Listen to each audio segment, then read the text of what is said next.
Impact confirmed. The Slayer has been activated. Demonic threat level increasing. Hold the line! All the power of hell cowering before one man. id Software presents Doom, The Dark Ages. Available now on Xbox Series X and S, PlayStation 5, and PC. Rated M for mature. ChatGPT Plus is free for college students through May. Here's the thing. You've got a lot to do between now and then. Studying for finals, writing papers, trying to keep your life on track. And ChatGPT can help with all of it. It can quiz you for your econ exam, make a study guide from your French notes, plan out your meals and study breaks. It can get really specific on how you like to learn. It can even help you come up with ways to stop procrastinating. So from now until summer break, take advantage of all the ways ChatGPT can make your life easier. Restrictions apply. Hi, we're sisters, Amy and Nancy Harrington, the founders of the Passionistas project. We've created an inclusive sisterhood where passion-driven women come to get support, find their purpose, and feel empowered to transform their lives and change the world. On every episode, we discuss the unique ways in which each woman is following her passions, talk about how she defines success, and explore her path to breaking down the barriers that women too often face. Today, we're talking with Kat Polsinelli, a beacon of transformation in our scarcity-laden society, who is on a mission to teach others how to embrace the mantra that everything happens for you, not to you. As the visionary behind the Lotus Effect, Kat passionately guides individuals to glean wisdom from their past, transforming it into a compass for a radiant future. Fueled by a personal journey through trauma and abuse, Kat shifted her narrative from victimhood to empowerment. As a resilient coach, speaker, and author, she candidly shares her tumultuous path from teen pregnancy to a decade in an abusive relationship to inspire others to rewrite their stories.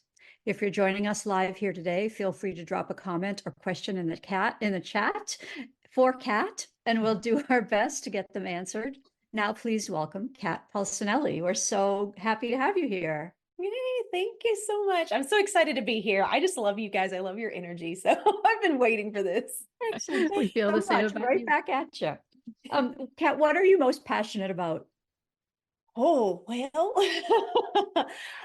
there's so many things. I think the biggest thing, though, that encompasses what I am most passionate about is sharing with others the simpler way of doing things, whether that is something within your business, whether that is shifting the direction in your business, how you communicate with people. We tend to complicate so many things, and we also judge ourselves for the things that we've been through. And so that is a huge passion of mine, is disrupting those beliefs and really just helping people understand that it's a lot easier than what you think. And we can take everything that we've been through and turn it into anything that we want. So how did that become your passion? I feel like I knew it was my passion, but at the same time I didn't, if that makes sense to anybody.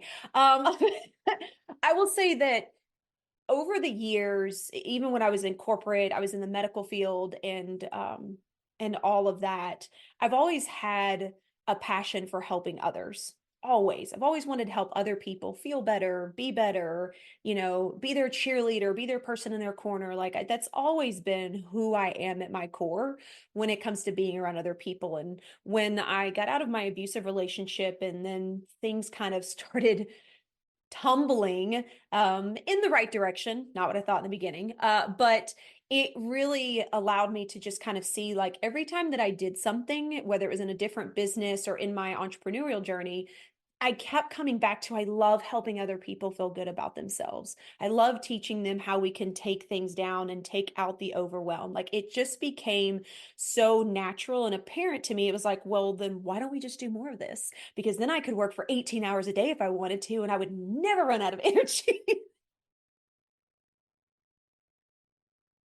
Totally get that. So let's take a step back. Did you always have that passion? Is that something you had as a kid? This enjoyment of helping other people, And tell us a little bit about what your childhood was like. Yeah, sure. So I would definitely say that I don't know if back then, especially as a child, I would categorize it as a passion, but I was definitely always the person to like stand up for other people. Always. Like I was always the person that was ready to be on somebody else's behalf, to step in the pathway to, if they couldn't or I felt like they couldn't, I'd be the one to stand up and speak out for them. Like that's always been me. So that is me at my core. As far as my childhood, I'm the oldest of three girls. So I'm the old one, but I had a really great upbringing. My parents are actually still together 40 something years later. And we were always pushed to do more and to do better. And I was huge into baseball and softball. I did it for like 15 years. I love to sing. So I was in choir and all kinds of things from church to school, and specialty pieces. I did a solo at Epcot. Like I was always what can I challenge myself with and how can I figure out how to get through the maze kind of a person. That's always been who I was. And I was like that through my entire childhood. Even when I got pregnant at 16, which was a complete and utter like blow to my family and everybody else because one, we were raised Roman Catholic. That was a no-no. And two, that was nothing that was ever seen for me because of the way that I was ambitious and outgoing. I got a boyfriend like every other girl because I felt left out. But I completely flipped that one on its head as well, right? So I took it as a moment of, okay, well, I did this. How can we make it better? I found an alternative school that I could take my son with me that I paid childcare for. It was like $1 a day back like 20 years ago. We're not going to go that far back. But I was able to bring him with me. So I left my softball career. I left my choir career and I went to an alternative school the next year because I had my son during the summer. So he started daycare when he was 7 weeks old and I breastfed for the first year. I graduated my junior year and I graduated with honors, second in my class and president of student council. So I was determined to change the trajectory of, okay, well, I know that this happened and I've seen other girls get pregnant very young, but I'll be darned if I'm going to allow myself to fall into that trap. Like, how can I make the situation better? So you can see like every time a challenge arises, I'm usually the one to be like, all right, what can we do differently? How can we strive for something different? How can we change the situation? Yeah, that's incredible. I think that's the attitude that you had is one that you don't hear all the time people talk about. So it's great to kind of get that out there. So you went to that alternative school, the following year you graduated early, and then you did go to college and studied in college, right? So what was that experience like as a young mom juggling college and that? So I did what everybody told me to do, right? Was you graduate high school, you go to college, you get a degree, and you go work in that field. So that's what I did. Because I had my son, I opted for a daycare center so that again I could take him with me. So I worked full time during the day and then I went to school in the evenings. And so that was a lot to kind of juggle. On the nights that I wasn't in school, I did babysitting. I did a lot of babysitting and other jobs on the weekends that again I could try to find things that I could take my son with me so that I could, be able to pay for things and do stuff like that. At that point in time, my son's father actually kind of disappeared. He went his way, we graduated, he was doing his own thing, and so it just became me. And it was a little bit of a struggle for the simple fact that at that point in time, my parents were still very much what I consider old school, right? So it was, you did it this way, you're supposed to do it this way, and you move forward. However, I was also kind of like, yeah, but I'm super proud of myself and like I'm kind of kicking butt. And so I should be able to kind of do what I want, kind of a thing. And that just kind of like completely clashed. So at the age of 18, I actually left. And after moving out, I lived with a friend for a little while. I met another boy. And he was the opposite of everything I had been around. So he was very rebellious. He did whatever he wanted. He told his parents what to do. And I was like, oh, this is amazing. you can do this. So, being 18 and being mom, like you're still 18, right? Like you still haven't figured things out. And so I fell into that relationship. I had my second son when I was 19, and that was the relationship that took 10 years of my life. So I actually did not finish college while I was in that relationship. It became very apparent that that wasn't allowed. And even when I tried to get back into college online, my computer was smashed during an argument that we had. So I ended up having to actually step out of it again. So I actually didn't finish my degree until I was almost 30. I just recently actually posted about that because my degree happened to pop up that I had received it 8 years ago. And I was like, wow.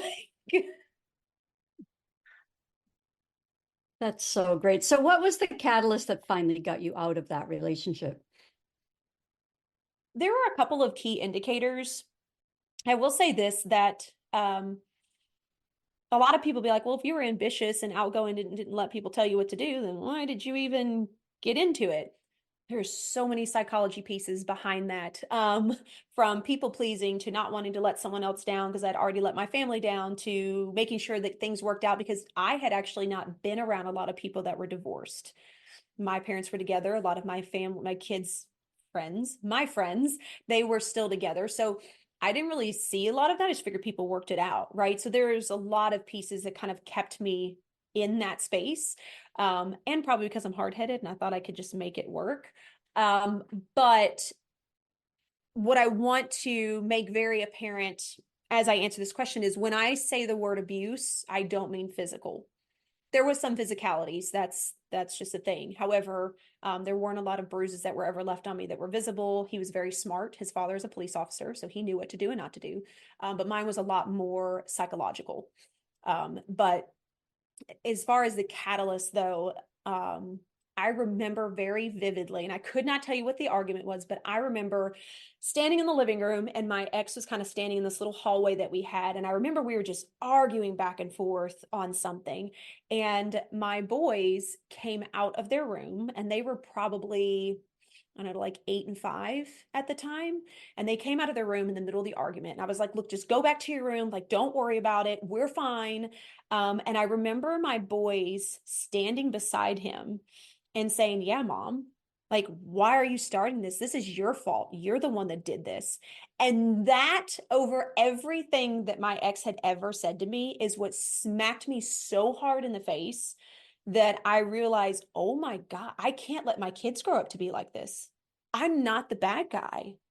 And that began my 2 years of searching and kind of finding myself and figuring out how I could create a plan. What was I going to do? How could I start lessening the blows that he was putting on me? And then that way I could figure out how I was going to get out of that. But it took me 2 years. And did you build a support network around yourself to during that time? Like, how did you transition out of? I was actually completely isolated. I lost contact with my family for almost 4.5 years. I was the only one that worked, but I was driven to work and I was driven from work every single day. I was not allowed to have a cell phone. I did not own my own car. So there was a lot of control that came with that. I wish I could say I was able to like really build up support, but it was a struggle. Toward the end of it, that's when I started working in the medical field. So I had a really great job and I knew I could support myself. That's when I started getting back in touch with my family and kind of letting them know what I was thinking. And that's when the realization set in that I was in a situation that they didn't realize had been happening. But no one at my job knew what was going on. No one in my family before that really knew what was going on. It was very closed off. The only person I can say that knew about it was his mother, who I used to cry to all the time, who inevitably handed me a book that said, this is how you become a better wife. You should read this. So there wasn't a ton of support, but my kids were a huge driver for me that like something had to be different. And even if that meant that I had to go through crap, if it meant that it was going to be better for them, I was totally willing to do it. And what's really funny is, that you speak about having the support system. I am actually not the one who ended up making the decision for me to leave. And I love to share this to a lot of people because I worked a full-time medical job. I worked in a chiropractic office, and I dealt with a lot of patients that came in and out. We had this one patient that I really liked. We were really good friends. He was a younger gentleman, but he was getting his law degree. And so we would just kind of chit chat, and I would kind of sneak in a couple of questions, but he had no clue. Well, we had a huge, my ex and I had a huge blowout argument and everything one morning. And it was the first time I ever had immediate bruises. My lip was a little busted and starting to swell. And I remember coming to work and I ran to the bathroom, kind of splashed my face, right? Get yourself together, leave the problems at home, work time. And I remember talking to this patient who, oddly enough, had actually come in the morning when he was always an evening patient. And he was sitting in a therapy room and I was doing therapy, and I just kind of started asking questions. I could not tell you what I told this man, but what I can tell you is he looks at me and he says, you have two choices. Either you call the police or I call the police for you, because I work in the domestic violence center. So that one always gets me. Wow. But that was the reason that I actually made the call, was because of him. And that's kind of what put everything in motion, was that day and that incident. Wow. The angels that show up right when we need them, right? Mm-hmm. Wow. That's incredible. So if my math is right, your two boys are young men now. They are. So they are now 19 have they, and 16. Have they grown up to be the men you want them to be? They really have. I have been very blessed. And I will say that the change that I was hoping to see in my children actually happened because I made a change within myself. My oldest one and I specifically, we went through a really, really heavy time, especially in his teenage years, because I had kind of shoved all of my trauma into a box for several years. And again, that catalyst, right, of seeing that things were kind of being the same, that we were arguing back and forth, and all of that is when I really was like, okay, well, something else has got to change. Like, I'm seeing patterns. And so it was when I started working on my healing and actually started being more open to my kids and not pretending to be the perfect parent. That's when I saw this huge shift in how my kids did things, how my kids spoke to people, how my kids addressed me, how they started to open up about things. And having boys, that's a whole nother thing, right? Girls are taught you can cry and stuff like that. I wasn't. I was taught to suck it up and be tough. But boys generally, right, they are raised to like, wipe it off, you're fine. And I had raised them that way for so many years. And so it was so important to me, especially over the last 5 years, to like really change that societal norm and teach them that like, it's okay to break down. It's okay to have crappy days. It's okay to tell me, I can't talk to you, I'm going to lose my crap. Like, it's okay for that. And it's been a beautiful journey to see these two young men not only use what I have given them, but they're mirroring the things that I have healed from. I'm seeing it in them as well. And I think that that is something that we forget as parents, especially, is you can tell your children what to do. You can tell them what not to do all day long, but they are going to do what they see. And we have to remember that. Absolutely.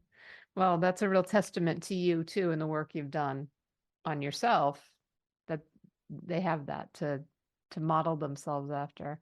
What were some of the manifestations of the trauma that you went through in terms of, physically and just emotionally, and how did you start to work through those? I know it's always, we all are always working on these issues, right? But how did you start that journey? Oh my goodness. Okay. Well, first off, there's a lot. So let's start with, let's start with some of the big ones that we tend to see people talk about a lot. One of them is self-confidence, and another one is people pleasing, which means you have no boundaries. Okay, those are big ones.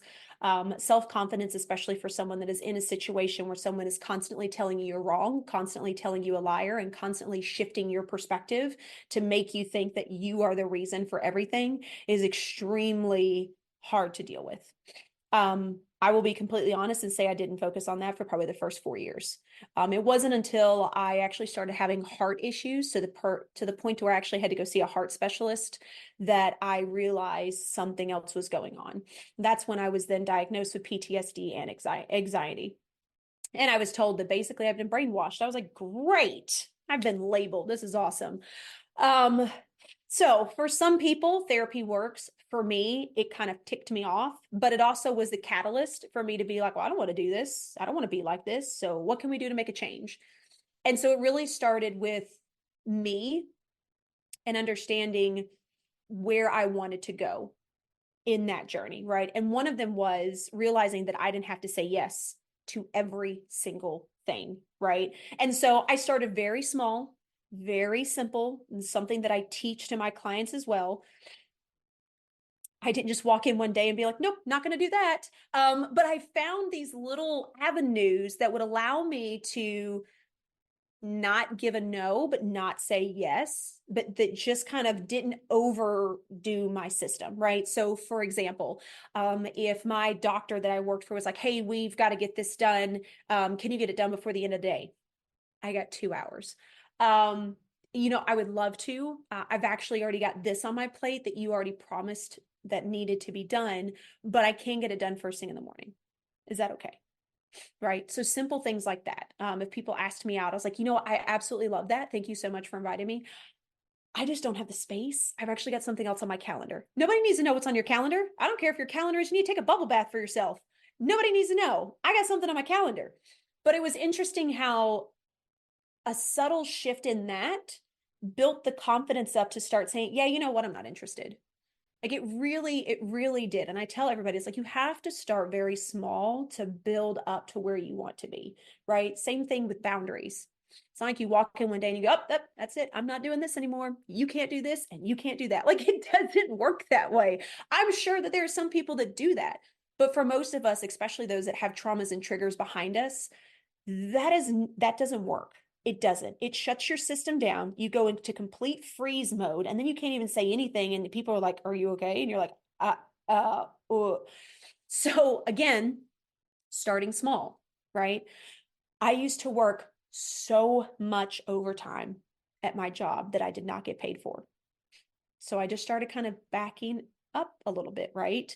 I was coming in at like 7 o'clock in the morning and trying to get all this extra work done. And I was like, why? So I stopped.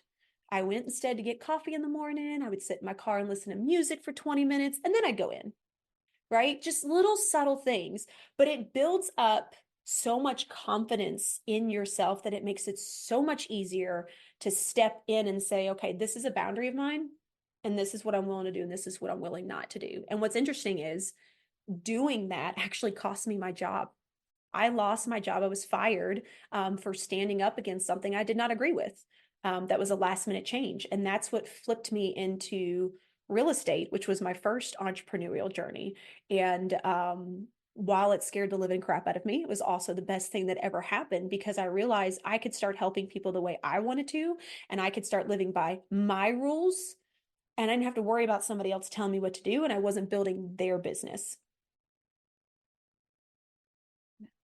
So then how did that transform into what you're doing now? What was your journey to sharing your personal story with people as a coach and a speaker and a podcaster?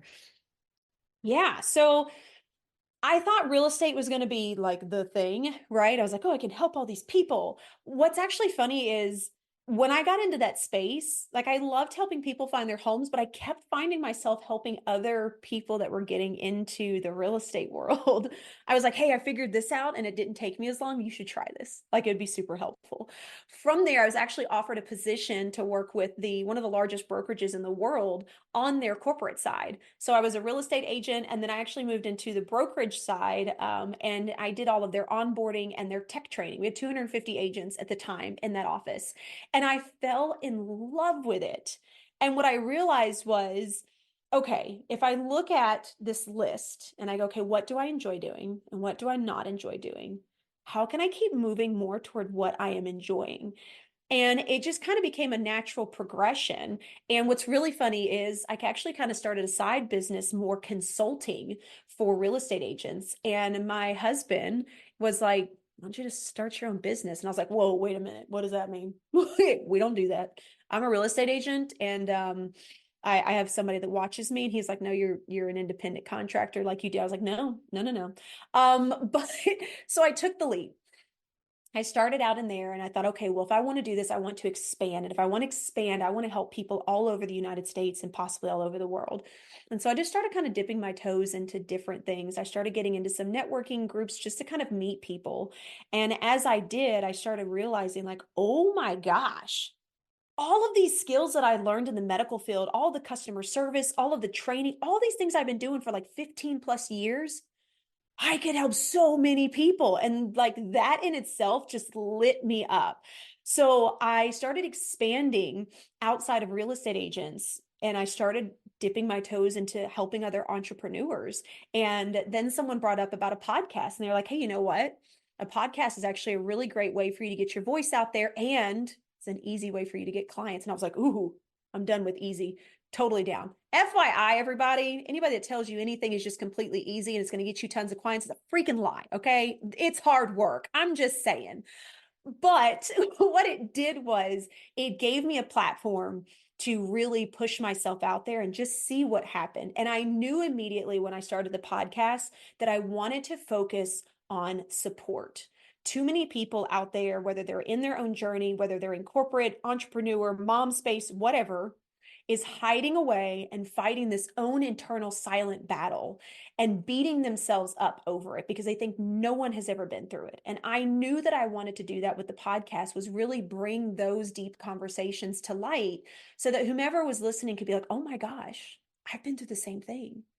Oh my gosh, I just had that thought the other day. I wanted people to understand that they weren't alone. I feel like we have been taught to be alone, especially since COVID. And I wanted people to understand that that is not it. And then as far as sharing my journey, because you asked about that, it just kind of naturally came out. I started talking about what I did. I started talking about where I'd come from. And then the more that I shared my story about the abuse and the things that I went through, and I started breaking down the psychological side of it, the more that people are like, oh my gosh, I've actually been through the same thing. I would never thought about it that way. I've actually been dealing with this for 20 years. I never thought that it was actually related to this. And that's when I realized like I'm stepping back into what I was when I was a kid. I am the disruptor. I am the person that stands up for others who don't have a voice. I am that person. That's why I went through that. I get to teach others now, and I get to show them that it does not have to be this way. And it's time for us to figure something different out. And so it was kind of like this full circle moment of realizing that like who I was at my core as a kid really is who I am today. You're amazing. You are. I just really admire you, not because you overcame a difficult time, but just because you just are a very special person. I don't know how to put it into words beyond that. Thank you. You're a powerhouse. So the name of your company is the Lotus Effect. So tell us the inspiration for that name. Oh, the Lotus Effect. So interestingly enough, when I got out of my abusive relationship, one of the first things that I did was I decided to change what everybody was telling me, which was, oh, you're just writing a new chapter. I was like, no, I'm not. We're closing this book. That book's going down. We write a whole nother book. We starting all over. And from there, I realized that like I needed something that I could know that I see it. It's a gentle reminder to me that like it's going to be okay. And the lotus flower kept coming up and kept coming up. And what I found out with the lotus flower was that it only grows in the dirtiest of mud, only grows in the crappiest mud. Yet, when it rises to the surface, it is completely untouched. There is no mud on it. There is no water. It is absolutely beautiful. And it has to do with what is actually called the Lotus Effect. You can actually look it up. It's a scientific term, and it's built within the flower itself and the way that everything beads off of it, which keeps it from being dirty. And that to me described exactly what I had been through. And it also described to me that you could turn anything into something beautiful regardless of what you've been through. So at 30, I got my first tattoo, which was the lotus. It is on my back. And when I really started stepping into my space as a coach and really realizing how I could help people, that's when the Lotus Effect just popped in. I was like, why am I not using this? Like, this is the journey that I take everyone on. I help them see through the mud, and I guide them so they can rise to the surface to blossom into whatever is uniquely them and completely untouched. So what can your clients expect when they work with you? What's the process like? So the process is, I would say it can be different from person to person, but the overall arching goal is meeting you where you're at and then helping you let go of all the overwhelm and just start where you know you should start. Stop trying to fit in other people's boxes. Stop trying to make everything that everyone says is going to work in 30 days work for you. But let's take those things that you enjoy. Let's take the parts that you have learned and let's create something that is you. Because ultimately in the business world, especially as entrepreneurs, we're selling ourselves. Yes, we have a beautiful product, right? But we're ultimately selling ourselves. Why not make the connection between your business and who you are so that the people that relate at a very heart-centered core are the ones that come to you naturally? How can we simplify down what you are doing, regardless of where you're at in your business, if you're new or if you're seasoned and been in it for 5-10 years? And how can we just take your puzzle apart and let's put it back together in a completely different format that looks 10 times better? And you actually align with it so you feel better about it. So we do dive into systems. We do dive into time management. What are your daily habits? What is leadership to you? How do you communicate? How can we work on boundaries? How can we work on habit building? And where's that personal development and that mindset piece that needs to be brought into that? So for some of my clients, it's a little bit more business oriented. And for others, it is more mindset, because once we make that shift, then we can launch all of this. But those two play hand in hand. We totally agree. I mean, that's why we, in the sisterhood, we like saw these other communities and they were all very business centric or they were all very personal growth centric. And it's like, yeah, but how do you grow a business if you aren't working on yourself? And how do you work on yourself? We have social impact part of it. How do you become a better person if you're not also thinking about how you can have a bigger impact on other people? And that could just be in your business or in your personal life, but like they all go together. So what is that first step that you feel like someone comes to you and they are looking to make a transformation, whether that is in business or personally? What are kind of the first few steps you tend to walk people through? The first 2 steps is honestly, first off, just getting to know someone, right? Because if you and I have a conversation and I'm giving you feedback and we are not meshing or we are not seeing eye to eye already, then I know that I need to send you to someone else who better aligns with your personality. I don't want to waste your time and I don't want to waste mine. And I don't believe that everybody is right for me, and I don't believe I'm right for everybody. And I'm okay with that. So that's the first step, right? Let's meet, let's have a conversation, and then let's look at what you think you want to work on in your business. Then from there, I'm going to ask you a ton of questions. That is my favorite thing to do. I get to be the interrogator. And I'm going to ask you all kinds of things so that I can actually get into your brain and understand what really needs to be worked on, right? Because we always have those surface level beliefs. I just need this in my business and it would fix everything. I bet there's something else. We just haven't touched it. So we have to start there. So I allow them to give me what they believe the problems are. And then I start diving into that. And then we kind of start breaking it apart. Once we have broke that apart, then we start creating a priority list. Okay, what do you want to do first? Great. You want to do a membership? Awesome. What can we do to start getting that done? But before we start here, how does your other stuff look, right? How is your time management? How are your habits? Well, I'm not doing, okay, great. This isn't going to work. So we're going to put that on the back burner for a second. We're going to start here. So it's really taking people all the way back to the very beginning of their business, which a lot of us tend to skip because we think we're supposed to be in the systems and we're supposed to be selling and we're supposed to be doing leads. Yes. And if you were spending all of your time doing that, then when you get someone, everything else is a crap show. And then even if you do amazing and you start getting, oh, I got 15 clients. Great. Now what are you going to do with them? Do you have systems? Do you have processes? Do you do the same thing for every single person? Well, no, I, did this, but I forgot to. Okay, well, then we need to backtrack. We've got to start with the back end. We've got to start with your operations. And so that's what I do with my clients. And then from there, I kind of let them choose as we're kind of moving forward. I guide them. I ask questions to gain clarity, but ultimately it's their decision so that we are building something that makes sense to them and they feel good about moving in that direction. We love that you say that success isn't about strategies and tactics. So what is success to you and how do you help your clients redefine it?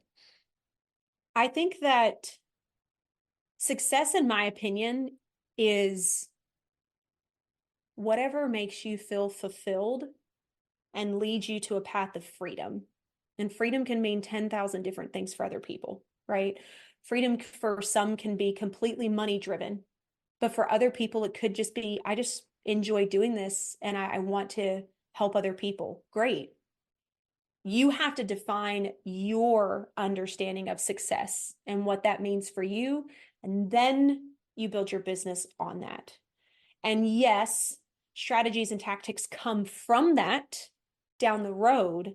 But if you don't have a clear understanding of where you want to go and what success means to you, then you are building a business and a dream and a goal based off of something somebody else told you would work. Right. So what are the common issues that you find many of your clients are struggling with? Time management is the biggest one. That is a huge one.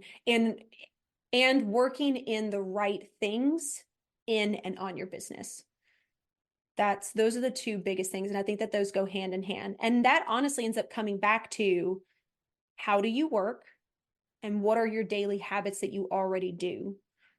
So for a lot of people that are taught like, okay, I need to block my schedule. Great. Fantastic. But if you are blocking your schedule like most people do, but you know that like, this really sucks. This is hard for me. I'm not a morning person. I really prefer that. Well, you just built a system for somebody else. So time management is really the biggest thing and understanding who you are at your core. If we can build things that work how you naturally work, it is 10 times easier to move along. It's 10 times easier to keep that momentum. It's 10 times easier when you have hard days to be like, you know what, I got this, I can do it. It's just another hour because you're in your space. So again, you're not basing it off what somebody told you because that's what the majority of people do. You're really looking inward to understand how you function.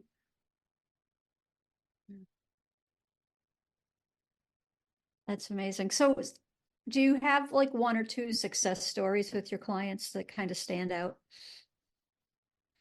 I have a few success stories. Let's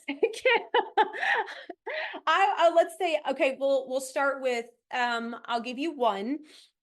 We actually only did a few sessions, because all of my coaching is done in blocks. So nobody has to be stuck with me. And her biggest thing was just time management and like complete overwhelm. And so what we actually did was we focused on her calendar. I completely broke it down. We created it based on how she kind of naturally flows, blocked out some stuff. I'm huge on color coordination because a lot of people that I tend to deal with are visuals. They're very visual learners. So the way that I create things like that is great for them. But for her, essentially, that was the biggest thing, which she then within 3 sessions of doing that and just following a couple of things of homework, got 4 new clients off of that, which was so awesome. And we sat down and I actually made her list out all of the platforms, programs, apps, everything that she feels like she needs to be using. And we took a third of it out that she didn't need to combine stuff, to simplify it down, right? And she's newer in the business, so she doesn't have a ton of money to spend, but there are so many unique and simple ways to work with certain things. I have another client of mine who actually owns a marketing agency, and she went from doing everything on her own to realizing that she was eventually going to have to bring someone in. So we worked together to reset up some processes on the back end, create some SOPs, lay out some simplistic boards that was easy for her brain to be able to follow. She brought in an admin. She's already gained 10 hours a week back in her life. She's now hyper focused on the clients she wants to be, and her business has the ability to grow exponentially. And she was able to launch 3 different types of DIYs for branding and logos and stuff that she thought she was going to have to offer for people to pay because she thought she was going to need it, until we got her set up with an admin who is fantastic. That's amazing. That's so great. So what are some of your personal habits that have helped you become successful and grow your business? Ooh, I love this. Some of my favorite personal habits is I realized that I work in block chunks. I'm sure people are like, what the heck does that mean? So for a lot of people, they can work for about an hour here, work for about an hour here, and so on and so forth. Because I'm in the back end of a lot of people's systems and doing a lot of things, I have realized that if I am hyper focused on their project and working on it, it's actually easier for me to block out like 3 hours and knock it out. So I can do what may take a general OBM or someone who's working on some stuff. It can take me almost half the time to be able to get it done because I realize I can hyper focus. And one of the things that I do with that to be able to hyper focus is I listen to music. So I am really big on, I was able to figure out that I constantly have things in my brain going. Welcome to mom world, or being a woman. But what I realized was, if I am trying to focus on something, I can hear everything else that's going in my house, even with the door closed. I love music. So I was like, okay, we're going to try this out. Let's just put some music on. Let's just see what happens. So I play one of my favorites. It's called Lo-Fi. I found it on YouTube. There's no words to it because I'll sing to it and then completely get distracted. But I put headphones on. It has to be headphones. I can't just listen to it in the room. It has to be headphones. And I turn the volume down real low. And what it does for me is it allows a certain part of my brain that is always waiting to hear things going on in my house to focus on that sound. And then the rest of my brain can just nail things down. That is probably one of my favorite habits. So that is a big one for me. And I will say my other favorite habit is giving myself space. And that was an extremely hard one for me to do in the very beginning. So if I have to do a couple of calls back to back and it's kind of intense, I make sure that I have a 30-minute window afterwards to step out of that space. I will step outside, I will light a candle, I will burn oils and just hyper focus on smells. Smells for me really help calm me down. So that's one that I really enjoy doing. Actually, before I hopped on this, I burned some Palo Santos and had it in my room for about 5 minutes just so I could, wipe everything else out, come in focused. And I do that a lot. Even if it's 5 minutes, I will make space for that before I hop onto something else. I love that. I love the music tip. I'm going to try that because I know I'm like that, and Amy's really like that. Your head is a million miles an hour. Like, I can hear. Just the other day, my boyfriend said to me, "You're very sensitive to sounds." I was like, like if there's a stereo on and it's hissing 3 rooms away, I hear it, and I'm like, "What is that?" So Yep. I think I need to try that. I think that's why I work with the TV on, because I don't stop and watch it, but it's just a kind of a white noise that keeps me from getting distracted. But I like the music idea. Yeah, I like the music idea, and I'm the same way. I can't have lyrics. I No. do that at night. My husband likes to listen to music when he falls asleep, but it has lyrics, and if it has lyrics, then I'm singing along and thinking about the lyrics. I'm not relaxing. So Right. And then it gets stuck in Yeah. my head and then I can't go to sleep because it's like in a loop. Yeah. Yep. Yeah. yeah. So you mentioned your podcast earlier, Real Chat with Kat. So talk to us a little bit about what the mission of your podcast is and some of the guests you've had on. Yes. Well, I'm honored to say you guys will be on it shortly. So super excited. So the podcast itself is geared toward entrepreneurs, or anyone that is looking to gain support from other people that are in different areas in their journey and what they're going through. We share everything from business tips to journeys. I love to specifically focus on the failures and what you learned from those failures and where it shot you to from learning from that. I really strive to focus on the talked about, but the not so talked about pieces that happens within business and our personal life so that other people could understand that, again, there is that support. There is someone else that's been through what you've been through, and use that as a way to tell your brain that it's not just me. They went through it too, which means other people have gone through it as well, and get rid of that limiting belief that's holding you back from what you want to do. So that is the main focus of my podcast, is to have this beautiful, open-ended, deep conversation with entrepreneurs from all over the world to see what it is that they've gone through, where they are at now, and where the journey is taking them.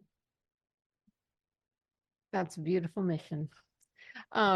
So what are some of your top tips to help people ignite their entrepreneurial spirit and empower them to conquer new horizons? I love that language that you use. Thank you. I would say the biggest tip I can give people for igniting that entrepreneurial spirit is focus inward.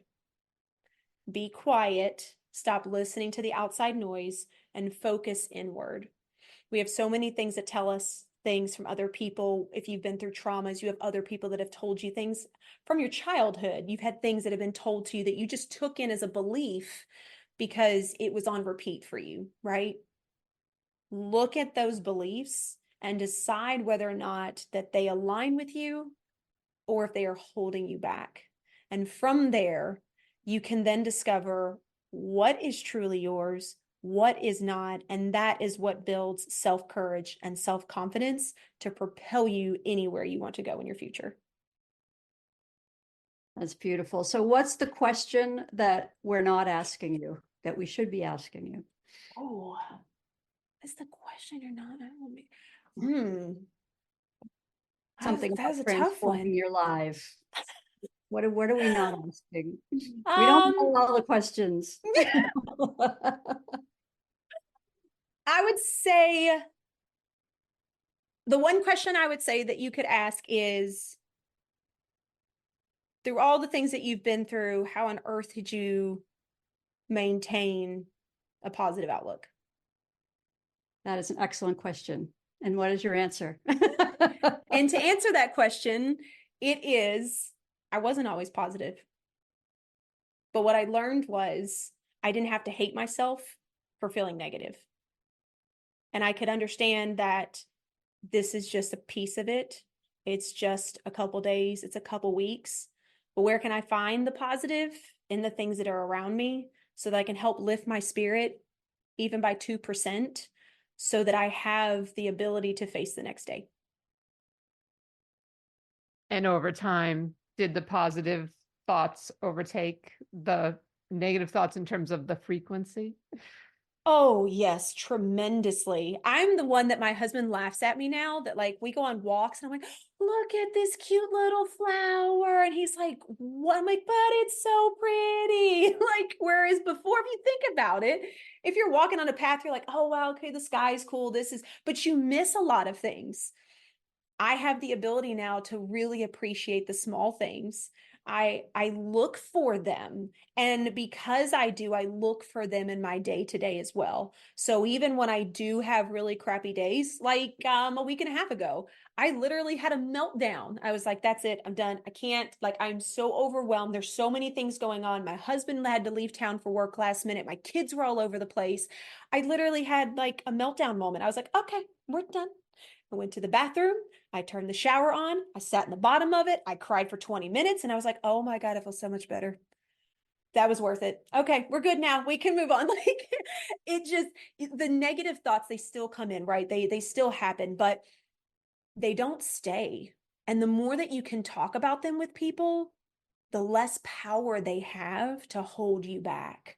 And that was something that I really used to push myself out of my trauma and the triggers I had been through, was relating those old beliefs and things back to my husband, just so I could not allow it to have power over me. Because if it stays in your mind, it just builds and it builds and it builds. Get it out there, put it on paper, have a discussion with someone, write it down and then read it later and be like, what? This makes zero sense. Like you have to, but get it out. Don't leave it inward. Yeah, and never underestimate a good cry at the bottom of the shower with the water running for 20 minutes. Yes. I've had one of those days really recently where it's just like, I'm speaking and I'm crying and I just need to be getting that out and I'll be through it and just keep talking to me. Everything's fine. So what would you go back and tell that 16-year-old girl about the way, like what's a lesson you would want her to know that you've learned on your journey that might help her? Oh, that is such a deep question. Okay, what would I tell my 16-year-old self?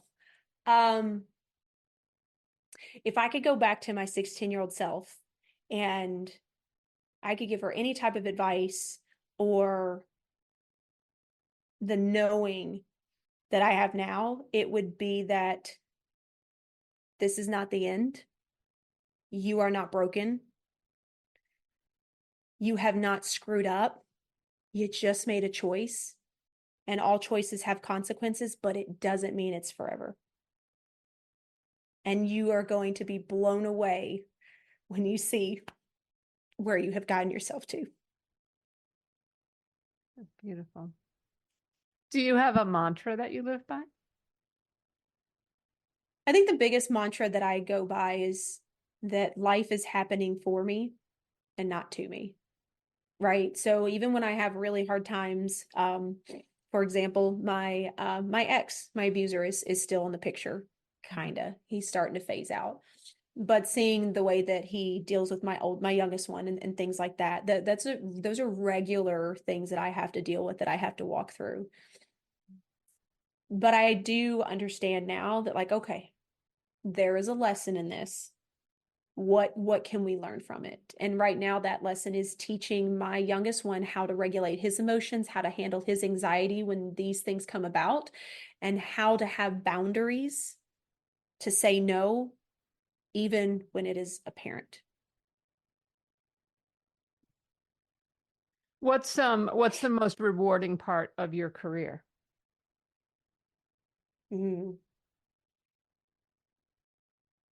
Seeing other people rise in their own confidence. When you hit that spot and they're kind of like teeter-totting, like, I don't know if this is going to work. Like, just try it out. Just try it out for a week. Let's just see. And then they come back and go, oh my God, what a difference that made. Like, that to me is the best thing in the world, because I got to allow them to borrow my courage and my confidence, and then they got to take it and make it their own. That's awesome. All right. And so then one last two-part question, two, not four, two, which is, what's your dream for yourself and what's your dream for women? Ooh. My dream for myself is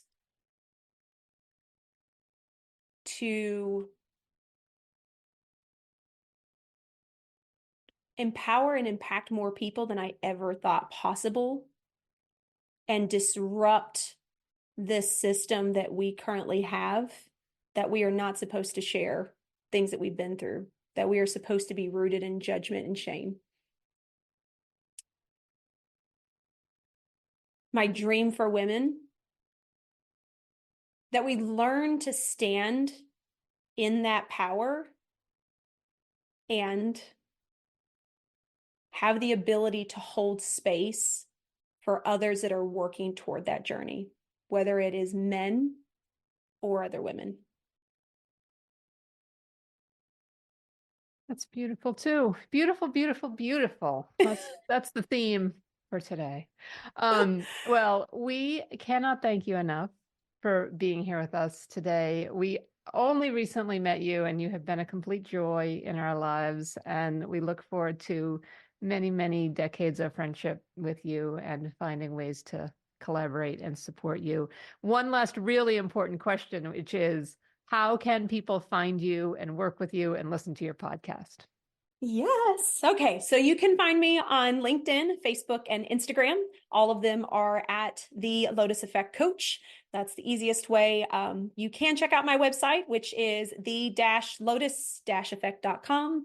And my podcast, Real Chat with Kat, is on all the major platforms. Thank you so much for being here today. And we will talk to you very soon. Thank you, Kat. Have a great day. Thanks for listening, everybody. Thanks for listening to the Passionistas Project. Since we're not only business partners, but best friends and real-life sisters, we know how unique and truly special our situation is. We know so many solopreneurs, activists, women seeking their purpose, and more, who are out there doing it all on their own. They often tell us that they wish they had what we have. So we're creating a space for them and you to join our sisterhood, where trust, acceptance, and support are the cornerstones of our community. By joining, you become part of our family. We'll give you all of our sis tips on building meaningful relationships through the power of sisterhood, and all the tools you need to thrive in 3 key areas: business growth, personal development, and social impact. You'll learn from our panel of Power Passionistas, who are experts on topics like transformational leadership, following your intuition, the power of voting, and so much more. You can join us virtually and in person at storyteller events and meetups to connect with other members of the community. And you'll be able to participate in our online forums with other like-minded women and gender non-conforming, non-binary people who share your values and goals. Be sure to visit thepassionistasproject.com to sign up for your free membership to join our worldwide sisterhood of passion-driven women who come to get support, find their purpose, and feel empowered to transform their lives and change the world. We'll be back next week with another Passionista who's defining success on her own terms and breaking down the barriers for herself and women everywhere. Until then, stay passionate.